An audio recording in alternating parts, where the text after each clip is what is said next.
So another edition of the Heel to the Face podcast with Brandon. Now, I know it's kayfabe that Bobby Lashley and Lana are together, but let's pretend it's real life. If you were in a current relationship with Lana, would you like to hear about her sexual escapades on top of the tank that Rusev brought out at WrestleMania 31? Or would you want her to keep that a little bit secret, seeing she put that all over social media, that her and Rusev got it on top of that WrestleMania 31 tank? Yeah, I mean, I don't really care. I mean, they should just not talk about it. I mean, certain things should just kind of be left alone. That's just me. I mean, especially with the younger audience, I don't think it's a good thing. I don't think Vince and WWE were probably too thrilled about that. So I don't think it's a good thing. I mean, let's do this. If you're going to do that, then why don't you have your own personal channel on, those the hub channels, so to speak. Oh, are you telling Lana she should have an OnlyFans account? Because I haven't subscribed to one yet. But if Lana I think Sonny's on there. I think Sonny's on there. Actually, I was talking to a couple fans of the show. We were talking last night, and I think Sonny has an OnlyFans page. I think that's how she makes a living now. Well, sorry, WWE Network. I got to give my $9.99 to somebody else. Maybe. I think it's actually $14. It's $14.99, I think, too. Well, Sonny, I would give Sonny $4.99. I'd give Lana $14.99. But either way, we've got a lot more to talk about. The Heel to the Face podcast starts right now. So silence your cell phones. Hold your applause. And tune into the truth. Oh, you didn't know? Your ass better call somebody. Getting beat up by 9 guys in Syracuse, to me, there's not a whole lot of shame in. From the 315 to the world, this is the Heel to Face podcast. The cream of the crop! Wow, man, freaked out! Follow the show on Twitter and Instagram at Heel to the Face. I said, are you ready? From Armory Square in downtown Syracuse, New York, let's send it now to Brandon and Jared. Bad luck seems to be my middle name. They might as well tag me up with my buddies from Syracuse. So another edition of the Heel to the Face podcast. Brandon Clements, myself, and K-Rock Jared. The show at Heel to the Face on Twitter. That's where you can find the links to all our podcast formats, as well as our YouTube link. As we're once again coming to you via Skype. If you're watching, if you're listening, we just probably sound just not too professional because, well, we're still coming via Skype. Hopefully back in a studio sooner than later, but with everything going on, I wouldn't I wouldn't hedge my bets on that one anytime soon. And we'll start right there, actually. It's been not officially announced, but it looks like Summerslam not going to be in front of a crowd, and the WWE not in front of a crowd, empty arena thing continues, but this time a little bit different. They're going to probably move it to the Amway Center right down the street from the Performance Center. Are you looking forward to SummerSlam being in a different venue? Do you not care if it's in front of nobody, if it's at the Performance Center or if it's in an arena? What is your opinion on SummerSlam if it's in front of nobody? To me, it's just like you might as well just do it at the Performance Center, because the whole point of moving venues is give me wrestling fans, give me fans. To me, I wouldn't even waste the money to even even go to the Amway Center. Sorry, it's just I'm not doing that. I would just keep it in the Performance Center. And unfortunately, I've said this multiple times that the big pay-per-views, we should just kind of put them on PPD, a little postponement, and let's get fans in these events. That's where I'm at. I think having no fans, it sucks. But I think what you need to do is stay in the Performance Center. Full sale, keep it where it is at this point, because there's no fans. What's the point of moving venues if you're not going to have fans? Well, I think you're very wrong in this, and the reason I say that is because, what we're seeing with college football right now, I don't see, obviously, SummerSlam going off, in the future in front of fans. But I will say this much. WrestleMania probably should have been postponed, and the reason why is because of the benefits that SummerSlam is taking place. When SummerSlam is taking place, a.k.a. when WWE has a little more knowledge of the pandemic and what they can and can't do. WrestleMania was rushed, and that's why WrestleMania sucked. SummerSlam is coming after this has already been the norm. Obviously, Raw has taped like 50-something episodes from the Performance Center. So I expect now SummerSlam to be pretty good. They're moving it to the Amway Center, which means that they're going to put out a decent set. And that's my problem with the Performance Center is you only have so much room. Now, I'm not saying you need more room to have a real big empty arena match or even something like AEW's Stadium Stampede match. but I want to see pyro. I want to see elaborate entrances. Just because WrestleMania was in front of no fans doesn't mean that it had to lack all of that stuff, which it did. Just because WrestleMania was in front of no fans doesn't mean it had to have no elaborate entrances. We're seeing with baseball right now, there are no fans in the stadium, but those are still home runs out of Yankee Stadium. That's still Fenway Park. And to the naked eye on television, for the most part, with the fake fans behind home plate and the camera angles that they use, to the naked fan watching on television, I don't see much of a difference, to be honest with you, the way they've done it. But the WWE to the naked fan watching on TV, I do see much of a difference. I'm telling you, I just, what is it going to be? Is it going to be, AEW Dynamite then, essentially? Is it going to be, they're going to carbon copy what AEW is doing. To me, you're not really doing anything. You're kind of like, you're back in school when you're, doing a math test. It's like looking over at someone's paper and taking the answers. To me, it just makes no sense to me. It's not, if there's no fans, what's the point? AEW obviously is starting to grow a little stale in what they're doing just because they've been doing it for so long. I mean, they're at the Daily's place every single week, so that doesn't work either. And I'm not saying that WWE needs to move to Amway Center for all of their shows, but the one thing is WWE hasn't been in an arena since before WrestleMania. I think it was like a Monday Night Raw or a SmackDown months and months ago. So, yeah, I mean, AEW is kind of getting stale doing it because they do it every single day. But WWE, the biggest company, they look like Impact Slammiversary. It looks like, other indie wrestlers out there. Summerslam is a big event. I understand that it's not going to be in front of actual people, but it needs to be in a decent venue where they have enough room to put a full-size board and a full-size ramp away and kind of look normal for a minute. Here's what I'll say though. I've been reading a lot about what teams are going to be doing in other sports. I know in Texas, for example, from what I've been seeing, teams are going to have their stadiums or arenas at 25% capacity. Why can't we do that? Like I get the safety part, but if these teams are going to do it in a few weeks from now, like 3-4 weeks from now, 5 weeks from now, why can't WWE do it in a couple weeks? Why can't we have fans? AEW is even putting some fans there where they get, there's certain fans, I think they're like family members and stuff, but it's good to see some audience there. To me, just having the wrestlers, I'm growing old of it. And if WWE wants to pull that stunt, then to me, it doesn't work for me. I think if you're gonna have no fans, just leave it the way it is.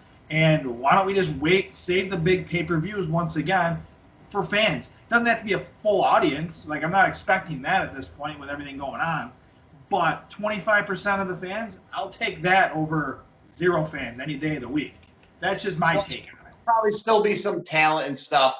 But, yeah, I don't understand why we can't have fans in the regard to, for example, last weekend I was in New Jersey. They had a bunch of baseball teams playing games, and fans were allowed there. Were they sold out? No. Were they allowed to be sold out? No. One of the places was sold out because they sold the allotted amount of tickets that they had. I think it was like 500. They were allowed 500 for an 8,000-seat stadium, so one of the games was sold out because they sold out all 500 seats. But, I mean, it's kind of funny that a state like New Jersey, which is still in phase 1, anything that happens indoors is currently not happening, meaning in Atlantic City, there's no eating or drinking in the casinos or in the restaurants. There's no smoking in the casinos. Any dining has to be outdoors. So a place like New Jersey, which is still in phase 1 of this reopening, is letting sports, as long as they're outdoors and as long as you're social distancing, happen. So I guess I don't understand where the line is drawn here. And if it's outdoors and they're at 25%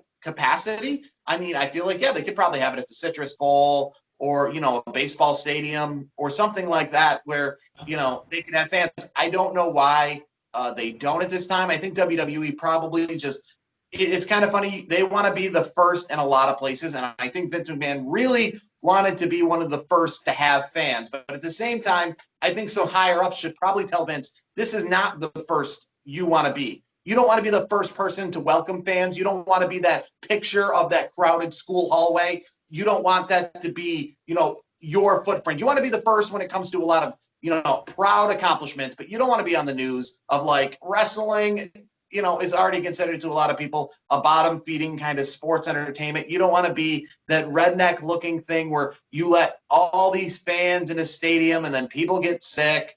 You don't want. I guess that's not where you want to set the trend if you're Vince McMahon in WWE when it comes to trying to. I'm going to counter that though. I'm going to say this: if you can do it and do it right, why the hell not? I don't think it's a bad thing. If you space it out and do what Jerry Jones is doing. Jerry Jones, I haven't had a chance to read the whole plan, and I mean, you know me, I'm a huge Cowboys fan. Jerry Jones has laid out a pretty good plan that I think a lot of people should look at, where they're going to space the stadium out, of course. They're going to be, you're going to have to wear a mask except when you're having a drink or you're eating. And that's it. Like, it's not hard. And then they're going to have stations where, there's going to be more hand washing or hand sanitized stations. It's not that hard. It's not rocket science. I'm not a PhD by any means. I have a SUNY degree just like you do. I mean, I'm not a PhD, but come on, it's common sense. If you spread the fans out a little bit, wear a mask, that's fine. And look at what they did back 100 years ago when the Spanish flu happened, back in, I think, 1918. About 100 years ago, they were wearing masks. They were, and this is way before all the technology that we have now. So to me, I get we're trying to be safe, but at the same time, I think it's time to, I don't know why they haven't done things yet. It's not hard. Space things out. I mean, shoot, you got, we live in Syracuse. You could space out the Carrier Dome. I mean, it's not like they packed the whole dome anyways. I mean, that's not a jab. That's just a fact. You can spread 5,000 people out throughout the stadium or 7,000, whatever. You can still do 25% and still get away with it, I think, and still be safe. That's just my issue. I think anybody listening to the podcast, I'm telling you, 25% is not bad. I'm more like 50% because if you're 6 feet apart, you can still pack a stadium with 50% of the people because you can do every other seat kind of a thing and space it out a little bit more. It's not that hard. To me, it's not rocket science. So hopefully WWE and all these other organizations can get their heads out of their butts and come up with a really good plan. I think Jerry Jones, from the little bit that I've read, I think he's got a good idea. So, I mean, the Big 12's going to play football. I think SEC is going to do it. ACC is going to do it. So I'm just ready, man. I think it's time. I think it's time if you do it the right way. I think it's okay. From one WWE aspect of not being too controversial and playing or wrestling in front of no fans to something back to what they're more accustomed to, and that's towing the line and being controversial. A segment that happened back in the day in ECW that is still talked about to this day, well, until WWE did it with Dominic. I'm talking Seth Rollins just caning the crap out of him. The pictures were horrific, and I guess Dominic always wanted to be a WWE wrestler. He wants to officially be a part of the Summerslam card. So, I mean, he paid his dues, or what do they call it? You got a receipt? In real life. Yep. What do you make of the segment on Monday Night Raw where Seth Rollins and Buddy Murphy just took it to Dominic? I mean, whether you think wrestling's real or not, that hurt. Yeah, that definitely hurt. And you know what? I'm okay with it as long as Dominic signs off on it. He's a grown man. He can do whatever he wants. I think it's good to help sell this match because a lot of people are skeptical of how this match is going to play out because we don't know what Dominic can do in the ring, really. We've seen a little bit. We've seen some things. I'm thinking this, and I'm pretty optimistic, especially about this Dominic situation. He's obviously been working in the Performance Center. Obviously, his father's a legendary luchador wrestler. I have a good feeling that he's been working his ass off, and he's been putting in a lot of training. So I think Seth Rollins is going to be comfortable enough. I mean, he's obviously comfortable enough to do the match with him at SummerSlam. So that tells me that it might not be, the most technically, crazy match that we've seen like Bret Hart do in the past. Some of these submission specialists like Timothy Thatcher in NXT. I think they're gonna kind of limit it and make it more into a hardcore match. I think he'll hit a few moves. Seth will hit his moves, and then they'll get out in one piece hopefully. And I'm hoping Dominic does well. So here's my thing. It's just Dominic. Dominic's he's got the Rey Mysterio genes. I think he'll be okay. Staying with WWE, we move over to kind of, Raw, SmackDown. They've been on both. Retribution is really trying to make their mark. They showed up on SmackDown. They cut some ring ropes. Still, any guess on who's in Retribution and what their mark is? Do you see any mark coming up to SummerSlam? Do you see them just continuing as SummerSlam goes and really drawing this out? Do you see a quick payoff on this? Do you think it has anything to do with the hacker that we never found out the result of a long time ago? I mean, you never know. I mean, honestly, the hacker thing could possibly be it. I think it's going to be drawn out pretty long, I think. I'm not a fan of it. I think it's bad timing for what they're doing and how they're dressing with everything going on in the world. A lot of people are kind of, I've read online, they're comparing it to Antifa. And a lot of folks, that don't know Antifa, look it up. I won't go into details because we're a wrestling podcast, but go read about Antifa. You'll see what I'm talking about. But this whole Retribution thing, I just think is awful. And again, the only good thing that happened was it helped the Hurt business. That's it. I don't really like this underground stuff. I think the underground stuff is trash. I think it's awful. It's just a poor way of getting ratings. It needs to stop. I mean, WWE is so desperate for ratings at this point that they're going to try anything. How about just put on really good wrestling matches and maybe do what NXT's doing? Maybe have Triple H kind of, step in and say, you guys should run it more like this, because NXT, is the best program out of the WWE, bubble at this point. I think they have great matches. We saw some, surprises this week. One of my guys that I like, he made his return back. Even with injuries, like Dexter Loomis is out, and then you bring somebody else back in and replace. NXT is just doing it the right way. Raw and SmackDown are dropping the ball. I think everything with Raw and SmackDown it's really been pretty bad for the most part. It's sad because I really like Drew McIntyre. I think Drew McIntyre deserves better, and I really hope that he can hold on to this title, which we'll obviously preview it in the coming weeks here. I hope he keeps the title, and I hope he has the title to celebrate it in front of fans. I think that's what he deserves. And this whole Randy Orton thing, I like it, but I don't want him to win the title. I got to ask you, though, what were your thoughts on the whole Ric Flair thing? Are you glad he's written off TV, or did you want to keep him on TV as Randy's guy? Well, I mean, how long were they going to keep him on TV, really? I mean, it was really, for the most part, for this segment. Randy Orton did to Ric Flair what he did to John Cena's dad and what he did to so many people before. I think a great way to pick ratings up when Edge comes back, have him beat Randy Orton, and then 14 years later, Lita, Edge, the geriatric live sex celebration on Monday Night Raw. There you go. Sex sells, man. That's how it goes. Now, I have to ask you this, though. When do we see Edge? Because obviously he suffered a pretty serious injury. Do you see him coming back? I still think he comes back in 2021. I don't see him in 2020 wrestling or showing up at all. Yeah, no, I don't think, with everything going on, the fact that he kind of got the short end of the stick when it came to WrestleMania and it came to his return, obviously in front of no fans, I don't think there's really that much of a reason to rush him back. Yeah. I think it would be, if he can come back at the Royal Rumble, it'll be like he's doing it all over again, because if there's fans at the Royal Rumble and WrestleMania next year is in a legitimate venue, it'll be like a rebirth. I mean, that's what 2020 was supposed to be. It didn't end up being like that. So if he comes out at the Royal Rumble, he'll get that pop again because he's back. Then he'll get to go to WrestleMania and he'll get to have that proper pop in front of the thousands and tens of thousands at WrestleMania. So I really don't think there's a real reason to rush him back right now.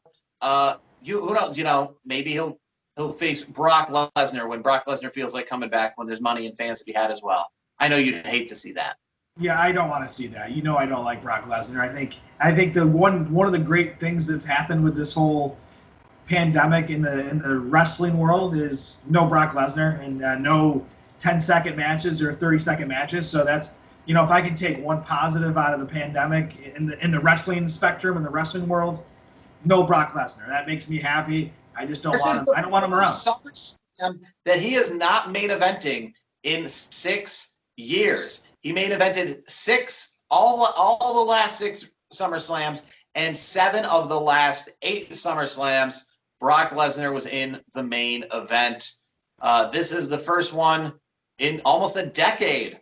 Brock Lesnar is not main event, not even on the card. So you get that for you, Brandon. But moving over to NXT, your boy came back this week, Velveteen Dream. Now, do you tie into the fact a lot of people say that they wouldn't have brought him back if they didn't do their research and they didn't know for sure that pretty much all the scandal is behind him, all the accusations are unfounded? Do you think they would bring him back not knowing everything, or do you think WWE pretty much, knows that this is all sewed up with him to bring him back? Yeah, I have to say that WWE has done a thorough investigation. I'm sure they did a lot of digging and found nothing substantial to hold him back. So that's why he hasn't been on TV for some time, because I think they were really digging into this and seeing if there's any truth to the rumors and the speculation. And obviously, you see him returning last night as a mystery entrant, and that tells me that they did their investigation, and that's enough for me. I don't, I'm sure people are going to talk trash about it, of course, because there's a lot of people that are still, they're going to hate him for the rest of his career because of this, whether it happened or not. I mean, we may never know for sure, but the thing is, he's back. WWE did their due diligence. I'm going to trust WWE did the right thing.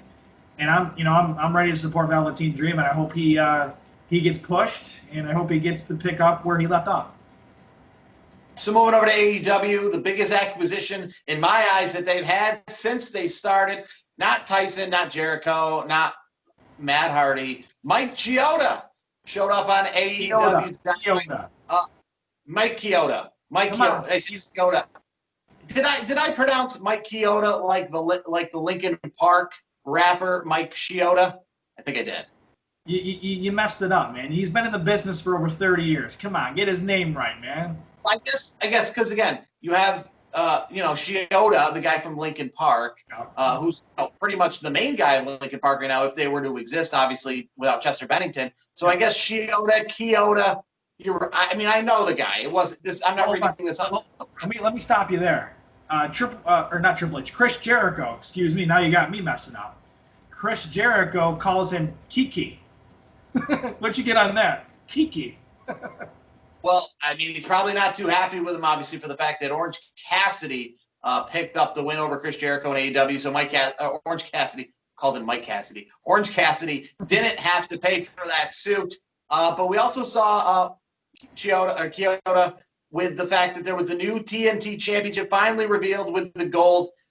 Did you hate it as much as everyone else? Or, personally, I saw that it didn't have the gold, but for the most part, I don't think it was the worst looking title. It was just the exact same title without the color.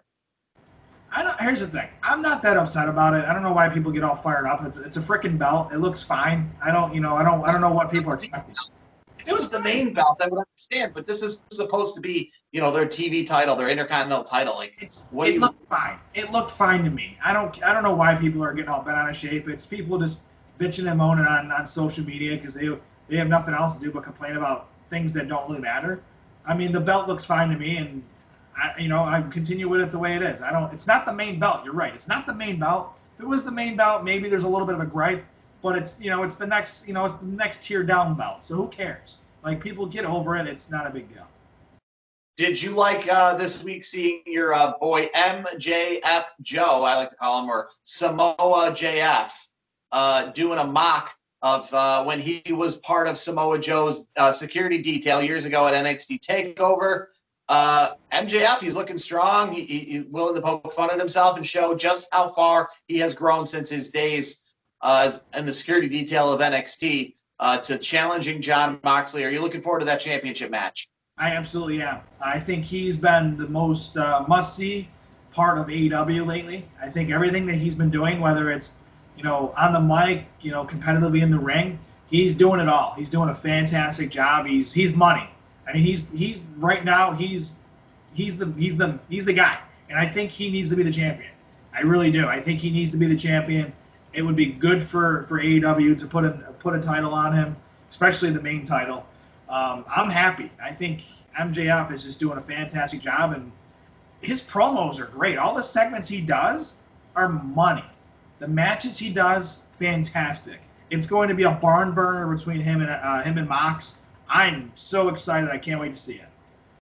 So we're going to move on here now to finish off the show with some highlights. As we know, we're about a week away from SummerSlam. SummerSlam is the WrestleMania of the summer, the biggest party of the summer typically, not much of a party this year with no fans allowed to come. But SummerSlam next week, going to be in front of no fans, the first one ever in front of no fans. They've had 80,000 fans watch SummerSlam. They've had no fans watch SummerSlam, and they've had everywhere in between. Last year's SummerSlam actually had already taken place. It was the second earliest SummerSlam ever. Last year's SummerSlam was August 11th, which, as of recording time, has already passed. Only to 1997 SummerSlam on, obviously, as I was younger at the time, you look back on it, but 1997 SummerSlam took place on August the 3rd. That is just strange to me.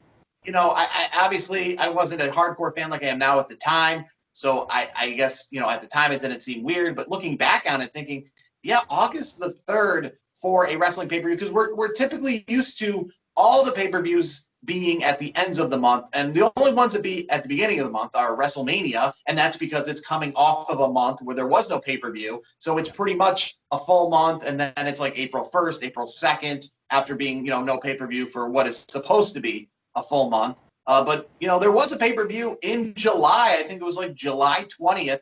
They had Canadian Stampede in your house, where it was the Hart family against Stone Cold, Ken Shamrock, Goldust, and the or the pro-Americans, who I guess were the heels in Calgary at the time. But then, it was like a few weeks later, Bret Hart, Undertaker, regardless of what day it took place, I still think a big moment in SummerSlam history. But Brandon, I want to know some of your big moments in SummerSlam history, as well as your big blunders, things to forget about when it comes to SummerSlam.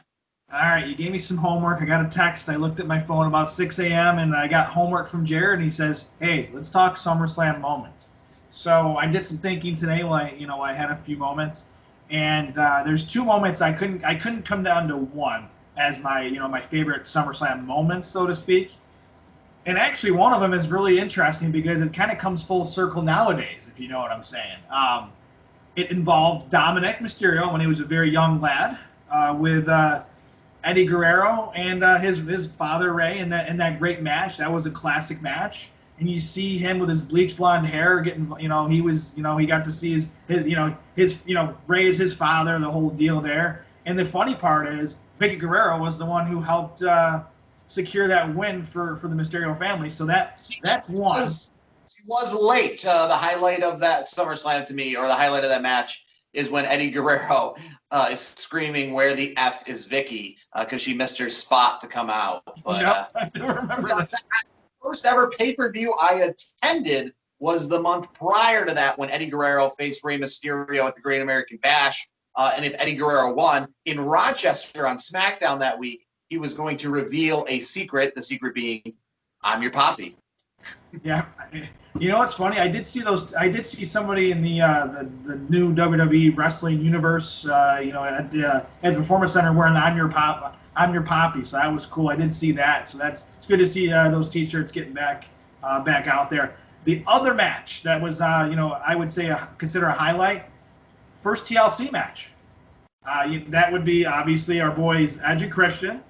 You got the Dudleys, and obviously you got the Hardys. I mean, that right there is magic. Those matches were absolutely fantastic, and that was the first TLC match at SummerSlam, so that was fun. Now, lowlights. I'm gonna hit lowlights. There's two, and I don't know if you're gonna agree with me on this one. The match itself was good. It was Owen Hart versus Stone Cold Steve Austin, but it was the match, the way the match kind of ended, which was horrible. Stone Cold breaks his neck with a bad pile driver spot, and and he even admits it on his podcast, many a times, the worst roll up in the history of the business. So that was pretty close. I mean, it's like 1A and then there's a 1B here for my other moment, and it would be Hulk Hogan and Shawn Michaels. And the reason why I picked that match is Michaels was immature. Well, here's the thing. Shawn Michaels, the flopping, it's one thing to sell, But when you oversell, you're kind of, it just makes people not take it seriously. And I love Shawn Michaels. And he was upset with the whole situation. So, I mean, it's funny because it was actually adult Shawn Michaels acting more like the Shawn Michaels we were used to seeing in the 90s, the has to have his way Shawn Michaels. We thought he got past that by the time 05 came around, then it was Michaels and Hogan, but he still had a little, that boyhood Shawn Michaels in him in 05. Yeah, it was, to me, like, I just remember I was watching some of the highlights before we got on, and the way he was selling was just, it was way over the top. It was absolutely ridiculous. And honestly, I mean, I get that you're pissed off about the situation, but you know what? At the end of the day, you need to act like a professional and do your job. And I love Shawn Michaels. I'm a big fan of Shawn Michaels. He's on my he's on part of my Mount Rushmore. He's one of the best in-ring performers of all time. I think that's the one thing that bothers me about Shawn all these years is he has sometimes a piss poor mentality, but when the bell rings from bell to bell, you can't. He's one of the best. No argument there. I mean, there's lots of reasons that maybe I don't know exactly why Shawn Michaels was upset, but if it doesn't make a lot of sense to me to be that upset with having to do a job to Hulk Hogan for the fact that you're Hulk Hogan's age, essentially. You're somebody who actually probably wrestled Hulk Hogan in the early 90s, in the late 80s. So it's not like Dolph Ziggler. It's not like one of these young guys having to get in the ring and say, hey, it's not believable that I'm going to lose to some old Hulk Hogan when I'm some young upstart guy and you're going to ruin my push. Shawn Michaels already had a million pushes. Shawn Michaels' career was already on the downswing. Doing a job to Hulk Hogan shouldn't have seemed that big of a deal because him personally should have known how big Hulk Hogan was because when Hulk Hogan was there in the 80s and 90s, so was Shawn Michaels. Shawn Michaels could see firsthand, Hulk Hogan and what he brought to WWF and WWE. So it shouldn't have been so much of a shock that he had to kind of do a job to Hulk Hogan back in the day. I thought the storyline leading into it was great. It's unfortunate that the match, had to be the way it was because I was pretty pumped up. And speaking of that big time feel, that's kind of where some of my SummerSlam moments come in. I would probably say a highlight for me was the Shawn Michaels return match after he had been gone from 98 all the way up until 02. When he took on Triple H in that unsanctioned match, he was the guy that I forgot. He ran over. It wasn't Triple H. Oh, correction. It was Triple H who attacked Shawn Michaels and ran over Shawn Michaels or, beat up his car. I don't exactly remember the logistics. I remember the video technology that here in 2020, we still don't have to this day, but for some reason, WWE had it in 02, where they could take a blurry photo and they could clear it up to show that it was Triple H, sledgehammer in hand. That was the reason that Shawn Michaels got beat up in the back and got attacked. But it was a great match, Shawn Michaels, Triple H. I think overall that SummerSlam with Brock Lesnar being coronated over The Rock, that had a big-time feel. It was on Long Island. It was sold out. You had Jerry Lawler and Jim Ross doing the commentary. But I think just overall, the match I think that kicked off that SummerSlam was Kurt Angle and Rey Mysterio. That was Rey Mysterio's debut in WWE. So, Rey Mysterio being hot and, this new exciting talent that a lot of us WWE fans never really got to see in WCW because we didn't watch it. Getting to go against Kurt Angle. You had, Big Evil, Undertaker. Overall, I think SummerSlam 2002 just had a great feel to it, a big-time feel. It felt like the WrestleMania of the summer. And another one that I felt like it was a WrestleMania of the summer, going to go with Stone Cold and The Undertaker, SummerSlam 1998. You had all summer build up to that. I mean, you knew it was going to be Stone Cold and Undertaker, I think, pretty much following the King of the Ring 98. And they built that match up all summer long. It wasn't just kind of thrown in at the last minute. It wasn't like some of these matches we see nowadays.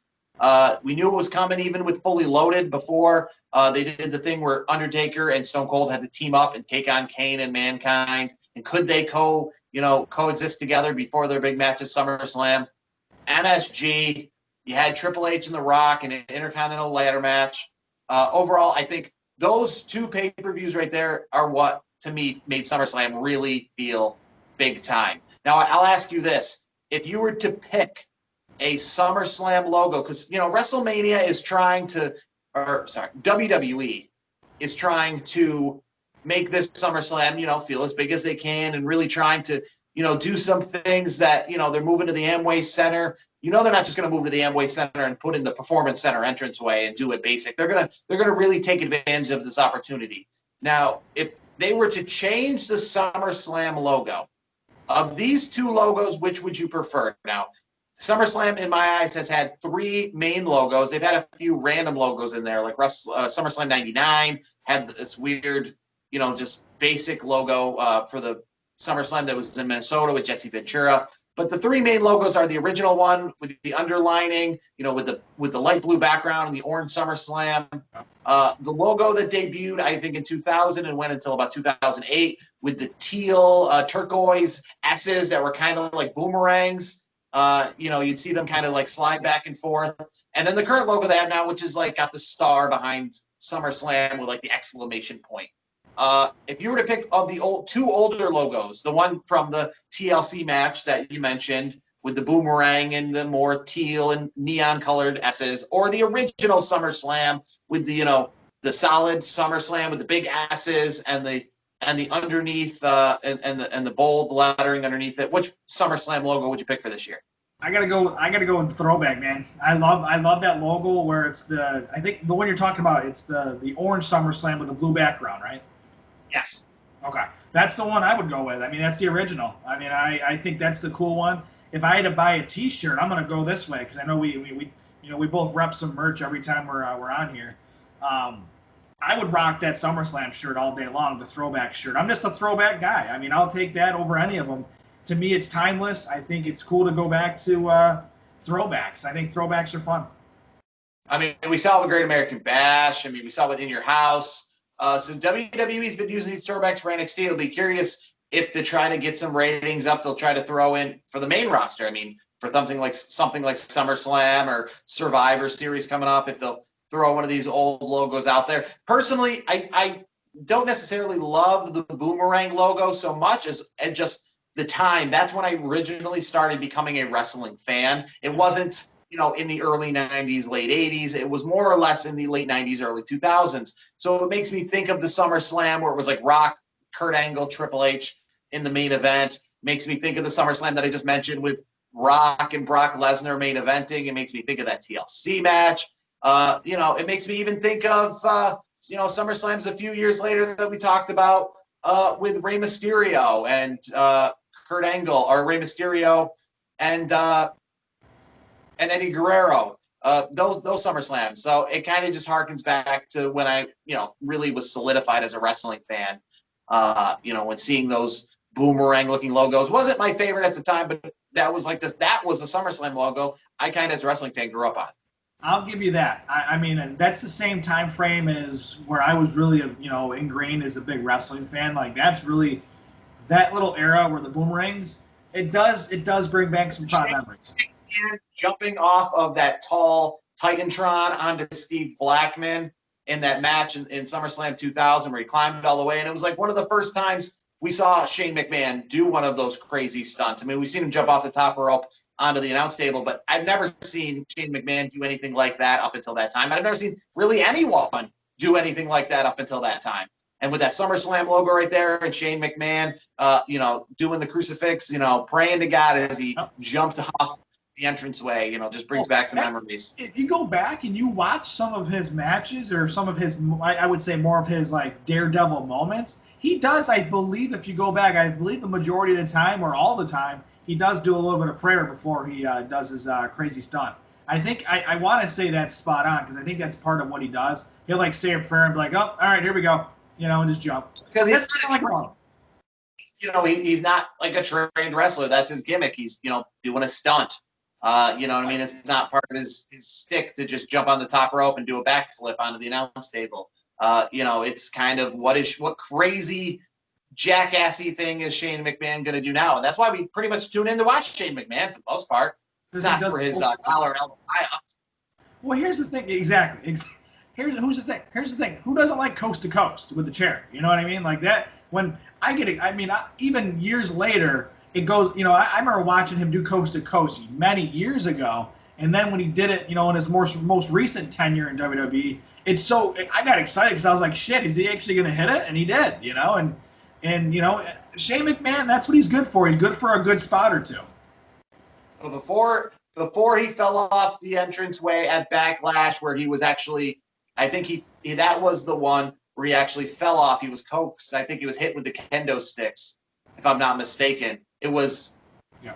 No, actually, you know what? The SummerSlam one is the one where he was hit with the kendo sticks. It was Backlash, the one that he did the jumping off. So SummerSlam was the one where he originally did the fall. Steve Blackman hit him with the kendo sticks, and he fell off the SummerSlam entranceway. It was the Backlash one that he voluntarily jumped. And then it was a few months after Backlash that he went through the plate glass with Kurt Angle at the King of the Ring.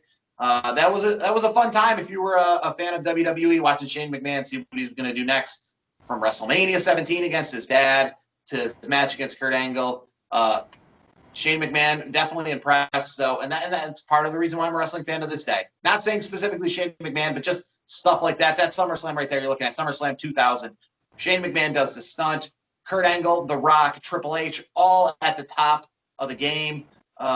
Just take me back to those days of WWE. And here's the thing. Whenever you can get a Steve Blackman reference in a segment on the podcast, it's not a bad deal because he was a lethal weapon back in the day with his martial arts. He was one of my favorite guys. I thought he was – honestly, I didn't think he got enough of a rub as he should have. I always liked Steve Blackman. So I got to say it's good to get a Blackman shout out on the air today. So next week we'll talk this year's SummerSlam specifically. We'll go through all the matches. Maybe we'll see what Impact Wrestling is trying to do as they're putting on a pay-per-view on television, if you will. And how is AEW on Saturday night going to counter NXT TakeOver 30? NXT and AEW normally go head-to-head on their weekly TV programs, but AEW this week, or next week that is going to go up against NXT TakeOver. So what is AEW going to do to counter? They've already got a few ideas. Maybe the TV title is going to be on the line. We'll talk that and more on next week's edition of the Heel to Face podcast. For Brandon Clements, for myself, Jared, we'll see you next week.